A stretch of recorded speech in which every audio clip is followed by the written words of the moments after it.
तो निमोनिक का नेम होगा पूरा, डॉक्टर्स रेस्पॉन्स कर रहे हैं सीएबी करने के लिए। In the patient of CPR doctors response कर रहे हैं सीएबी करने के लिए। अब सीएबी की तो फुल फॉर्म अपन को पता है, C for compression, A for airway और बी फॉर ब्रीथिंग। अब बात करें कि डीआरएस का मतलब क्या है, तो यहां पर डी का मतलब क्या होगा, D dictate for the, D अपन करेंगे डेंजर को, किसको करेंगे, डेंजर को। आर फॉर का मतलब होगा रेस्पॉन्स, क्या होगा, रेस्पॉन्स। एंड फाइनली अगर अपन बात करें एस का मतलब होता है shout for help, shout for help, shout for help. तो अब अपन के पास में पूरा कंप्लीट निमोनिक तैयार हो गया। इसको मैं दोबारा से लिख देता हूं,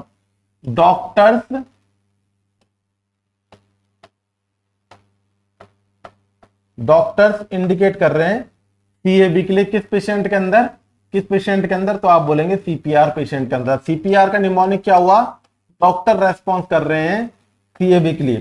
फुल फॉर्म लिखते चले, डी फॉर हो गया आपके सामने डेंजर, क्या हो गया, डेंजर।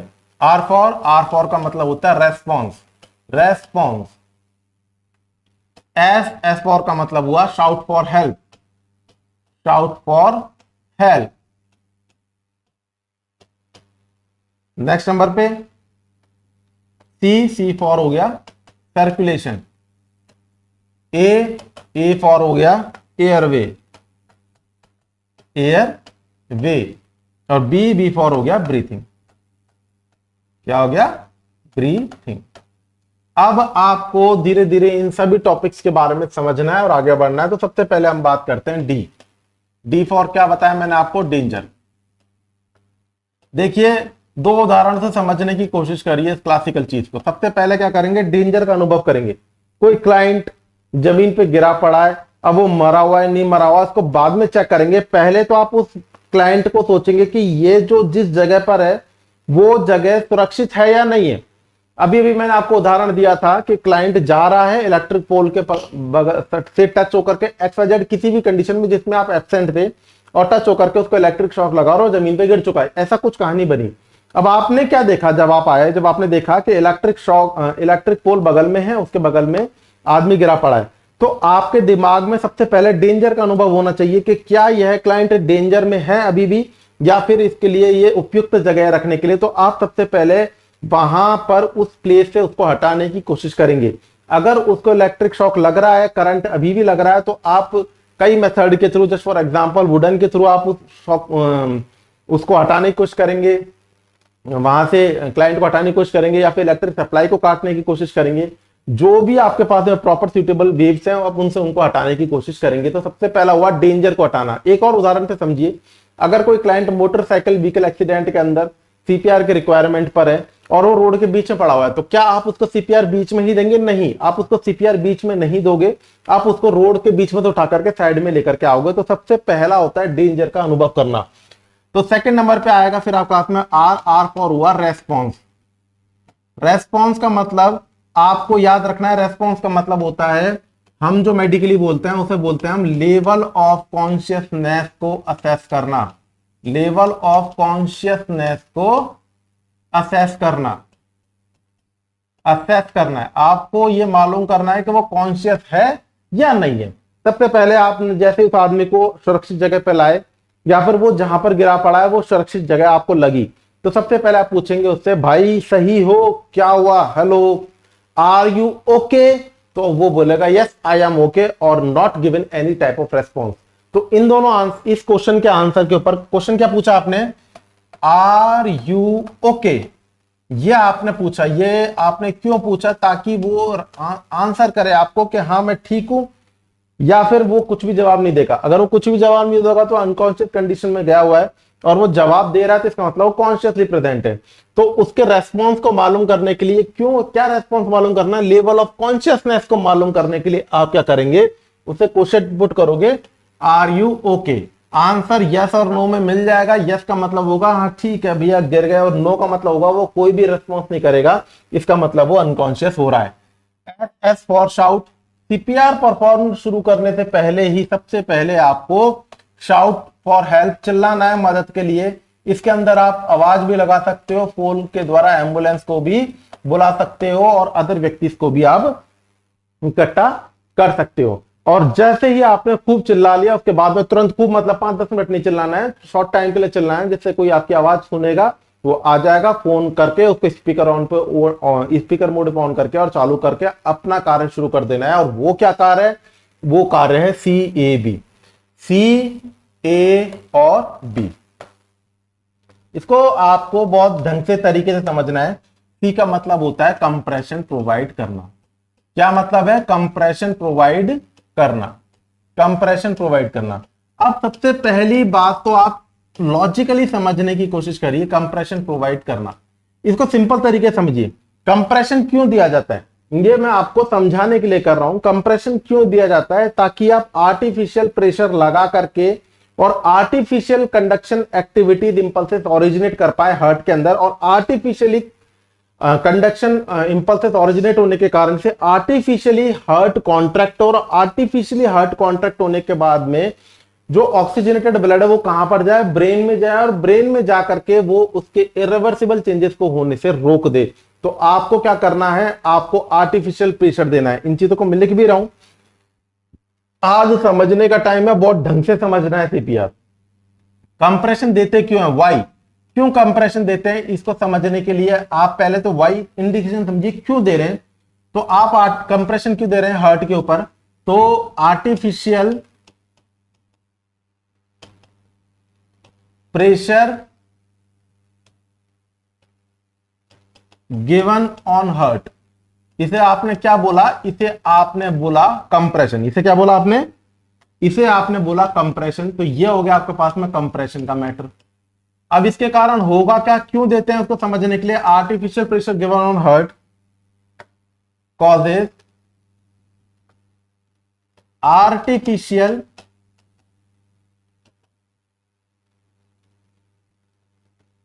इलेक्ट्रिकल इंपल्सेस ओरिजिनेट,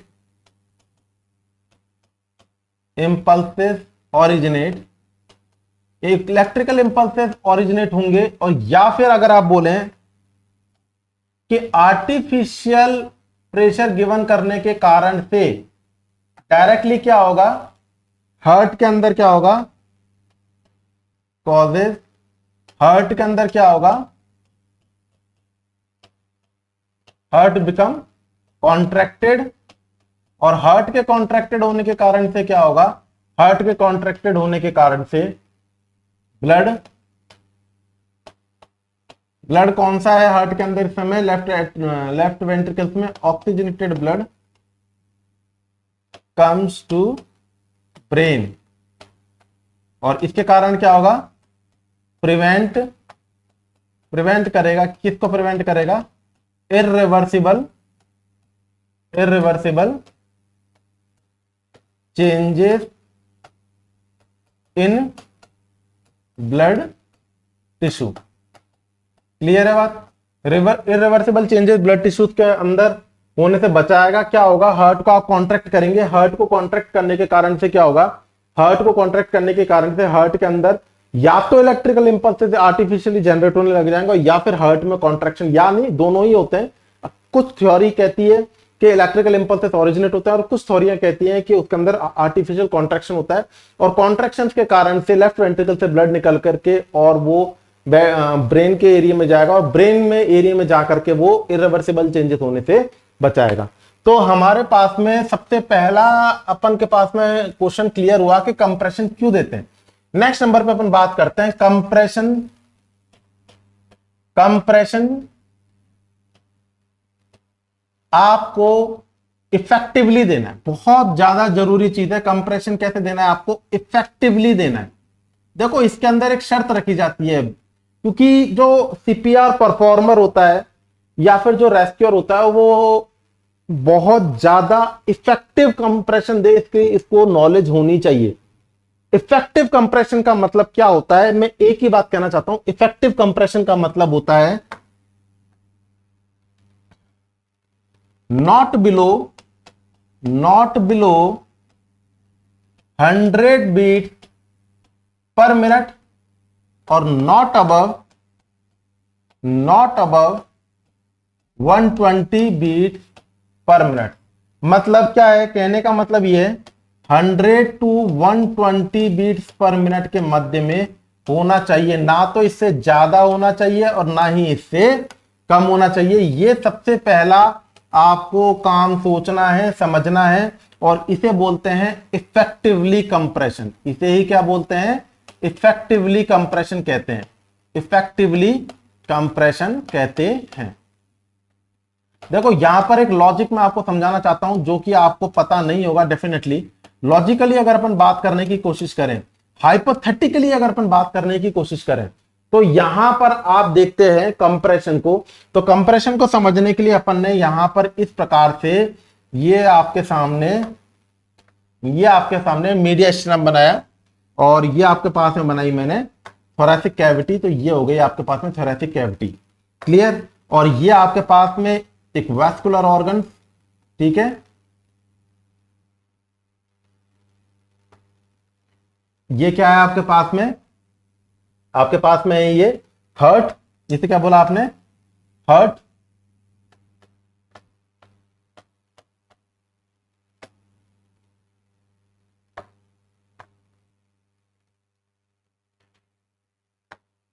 और ये हो गया आपके पास में वर्टिब्रल कॉलम, मीडिया स्टेन। अब मैं इसको डिक्टेट भी कर देता हूं यहां पे। ये हो गया थोरैसिक कैविटी। क्या हो गया ये? Thoracic cavity. और थोरैसिक कैविटी के बाद में ये आपके पास में आ गया मीडिया स्टेनम, मीडिया स्टेनम। और ये हो गया आपके पास में वर्टिब्रल कॉलम। और आपके पास में ये मीडिया स्टेनम का एंटीरियर, पोस्टीरियर और लेटरल पार्ट हो गया। और ये आपके पास में हो गया हार्ट। और ये हो गया आपके पास में चेस्ट कैविटी एंटायरली। और यहां पर आप दे रहे हैं इफेक्टिव, ट्राई कर रहे हैं आप इफेक्टिव कंप्रेशन देने का। और ये हो गया क्लाइंट का हाँ, इफेक्टिव कंप्रेशन आप प्रोवाइड करते हैं।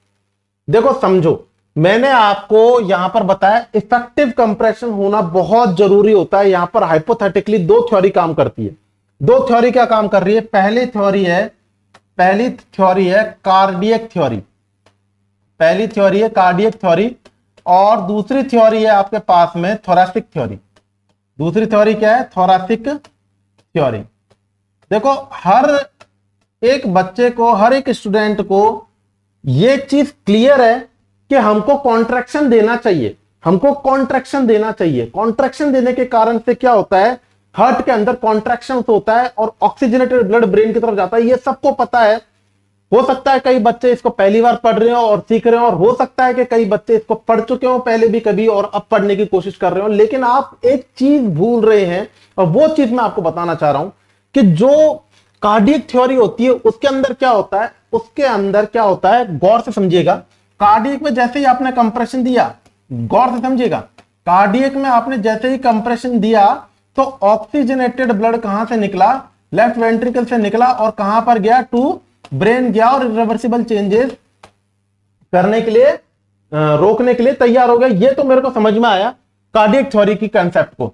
अब आपको एक और बात ध्यान रखना है, सेम टाइम पर, at the time of compression, same time पर थोरैसिक थ्योरी क्या कह रही है? At the time of contraction, same time बोल रहे हैं, कंप्रेशन के टाइम पर ही, कंप्रेशन के टाइम पर ही थोरैसिक कैविटी में क्या हो रहा है? देखिएगा आप अपने आप, थोरैसिक कैविटी में क्या हो रहा है? कंप्रेशन हो रहा है नहीं हो रहा? ये आपने थोरैसिक कैविटी में कंप्रेशन किया, और ये आपने इस प्रकार से थोरैसिक कैविटी में कंप्रेशन किया, और ये कंप्रेशन कहां गया? मीडिया स्टेनम से होते हुए कहां पर गया? हार्ट के ऊपर गया, और हार्ट के थ्रू यहां से ऑक्सीजनेटेड ब्लड बाहर निकला। ये आपके सामने ऑक्सीजनेटेड ब्लड बाहर निकल गया, नो इशू। लेकिन आपने ये तो पढ़ लिया कि कार्डियक थ्योरी के थ्रू कंप्रेशन के कारण से ऑक्सीजनेटेड ब्लड सप्लाई होती है ब्रेन की तरफ, लेकिन थोरैसिक थ्योरी को पढ़ना भूल गए। थोरैसिक थ्योरी क्या कह रही है इस समय? थोरैसिक थ्योरी में क्या होगा? पॉजिटिव प्रेशर बनेगा। क्या बनेगा? पॉजिटिव प्रेशर बनेगा। एंड पॉजिटिव प्रेशर मेंटेन होने के कारण से, पॉजिटिव प्रेशर मेंटेन होने के कारण से जो बॉडी के अंदर जो एयर थी वो क्या हो गई? एयर थी वो क्या हो गई? आउट हो गई, एयर बाहर भी निकली। जिस टाइम पर अनरेस्पॉन्सिव है क्लाइंट, उस समय आपने देखा कंप्रेशन तो दिया, और कंप्रेशन देने के कारण से ऑक्सीजनेटेड ब्लड तो बाहर निकला, लेकिन थोरैसिक कैविटी पे प्रेशर देने के कारण से थोरैसिक कैविटी में क्या हुआ? पॉजिटिव प्रेशर मेंटेन हुआ, जिसके कारण से एयर आउट हो गई। एयर कहां से आउट हो गई? नोज के थ्रू आउट हो गई, बाहर निकल गई, एयर बाहर निकल गई। एंड दैट कॉजेज, और दैट कॉजेज क्या हुआ? आपको सेम टाइम पर आईसीपी भी इंक्रीज देखने को मिला। क्या होगा? आईसीपी इंक्रीज देखने को मिलेगा, क्योंकि उस समय उसकी CO2 वैल्यू कंटिन्यूअसली बढ़ रही है।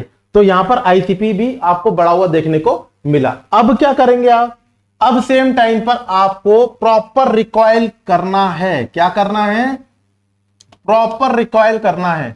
प्रॉपर रिकॉइल के कारण से क्या होगा, प्रॉपर रिकॉइल होने के, अब रिकॉइल किसे कहते हैं, इस प्रकार से आपने कंप्रेशन दिया और फिर उसके बाद में पूरा ऊपर आने दिया, हाथ को पूरा समझाऊंगा कि कितना सेंटीमीटर आप डेप्थ रखेंगे और फिर उसके बाद में आप ऊपर रखेंगे।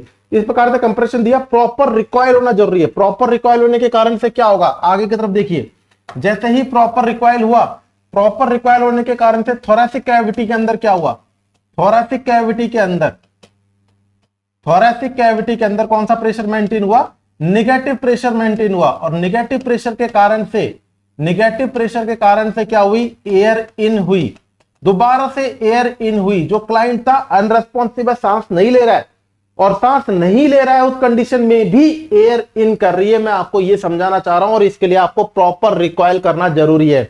आप लोगों ने अभी तक समझा है कि कंप्रेशन के कारण क्या होता है, आप लोगों को यह पता है कि कंप्रेशन के कारण से ऑक्सीजनेटेड ब्लड जाता है, और दूसरा आपने पढ़ा है कि आपको रेस्क्यू, एज ए रेस्क्यूअर आपको उसको ब्रीथ प्रोवाइड करनी है। लेकिन आपको यहां पर दो थ्योरी क्लियर होनी चाहिए, एक होता है कार्डियक थ्योरी और एक होता है थोरैसिक थ्योरी। थोरैसिक थ्योरी के अंदर आपको मेन ध्यान रखना है कि अगर आपने इफेक्टिवली कंप्रेशन किया, that fine, because oxygenated blood supply given to the brain, but आपको यह भी ध्यान रखना है प्रॉपर रिकॉइल भी करना है, जिसके कारण से थोरैसिक कैविटी के अंदर नेगेटिव प्रेशर मेंटेन होगा, और इस नेगेटिव प्रेशर के कारण से एयर दोबारा से इन होगी, और इन होकर के वो कहां पर जाएगी, लंग्स के अंदर जाएगी। तो यह बात आपको भूलनी नहीं है।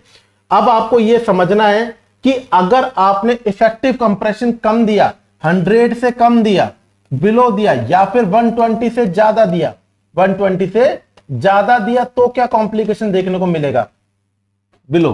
देखिए, आपको इतनी थ्योरी समझने के बाद में यह तो पता चल गया होगा कि अगर आप 120 टाइम से ज्यादा पर मिनट से आप ज्यादा दे रहे हैं तो क्या होगा। अब क्या होगा, यहां पर आपका आपमें रेशनल क्लियर हो चुका है। क्या होगा, प्रॉपरली रिकॉइल नहीं हो पाएगा, प्रॉपरली रिकॉइल नहीं हो पाएगा चेस्ट, प्रॉपरली रिकॉइल नहीं हो पाएगा। इसके अंदर आप ज्यादा से ज्यादा एक लॉजिक तो आप ये लगा सकते हैं कि blood does not received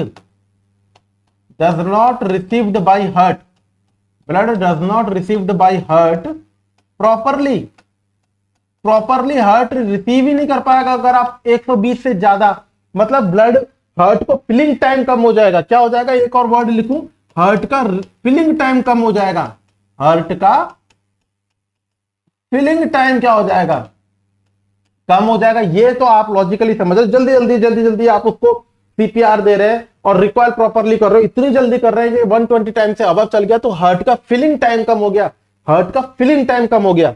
but अब मैंने आपको पढ़ा दिया, इसके बाद में आप नहीं भूलेंगे कि थोरैसिक कैविटी की बात अगर करें, थोरैसिक कैविटी को रिकॉइल नहीं मिलेगा।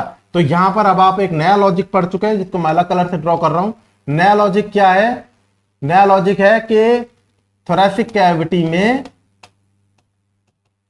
थोरैसिक कैविटी में निगेटिव प्रेशर नहीं आ पाएगा, और निगेटिव प्रेशर नहीं बनने के कारण से, निगेटिव प्रेशर नहीं बन पाएगा, जिसके कारण से पॉजिटिव प्रेशर ही बनता जाएगा, और इस पॉजिटिव प्रेशर बनने के कारण से बढ़ता जाएगा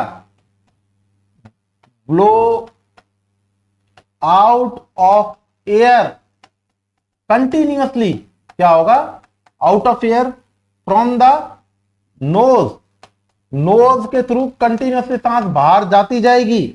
और सेकंड नंबर पे, सेकंड नंबर पे क्या होगा, आपको पता है सेकंड नंबर पे क्या होगा, कंटिन्यूअसली आईसीपी इंक्रीज होती जाएगी, और आईसीपी इंक्रीज होने के कारण से आपको पता ही है क्या होगा, सेरेब्रल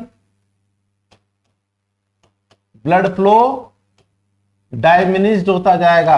क्या होता जाएगा, डायमिनिश्ड होता जाएगा। आप पूरा जोर लगा करके और खींच करके आप अपने पेशेंट को बचाने की कोशिश कर रहे हैं, कंटिन्यूअसली आप 150 टाइम दे रहे हो, भाई दे लो, ऑक्सीजनेटेड ब्लड जाएगा ही नहीं ब्रेन की तरफ, क्योंकि आईसीपी बढ़ रही है, और आईसीपी बढ़ रही है तो उसके कारण से सेरेब्रल ब्लड फ्लो घट जाएगा, ये लॉजिक कहता है। तो आपको यहां पर ध्यान रखना है, इफेक्टिव कंप्रेशन थ्योरी को हमेशा ध्यान रखना है। किसको ध्यान रखना है, इफेक्टिव कंप्रेशन थ्योरी को ध्यान रखना है। इसका मतलब 100 से कम नहीं होना चाहिए और 120 से ज्यादा नहीं होना चाहिए। इस बात को आपको बिल्कुल समझ करके रखना है, तरीके से रखना है। सबसे पहले हमने देखा कि इफेक्टिव कंप्रेशन टेक्निक जरूरी होती है, मतलब 100 टाइम्स पर मिनट से कम कंप्रेशन नहीं देने एंड 120 टाइम्स पर मिनट से अधिक कंप्रेशन नहीं देने।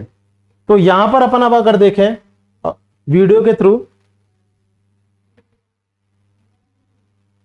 देखिएगा, हम इसमें पुश हार्ड कंप्रेशन दे रहे हैं, तेजी से कंप्रेशन दे रहे हैं, जिसके कारण जो वीनस रिटर्न हो रहा है वो तुरंत ही ऑक्सीजनेटेड ब्लड सप्लाई जा रही है।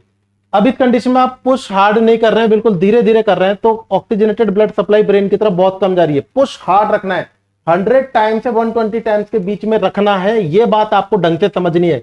कंप्रेशन पर मिनट कितना जाना चाहिए? कंप्रेशन पर मिनट जाना चाहिए 100 times per minute to 120 times per minute के बीच में। तेजी से करना है, पुश फास्ट करना है, और डिक्रीज, कोई भी रुकावट बीच में पैदा नहीं होनी चाहिए, किसी भी प्रकार की डिक्रीज इंटरप्शंस नहीं होने चाहिए। डिक्रीज इंटरप्शन के कंडीशन के कारण से प्रॉपरली इफेक्टिव कंप्रेशन नहीं दे पाएंगे।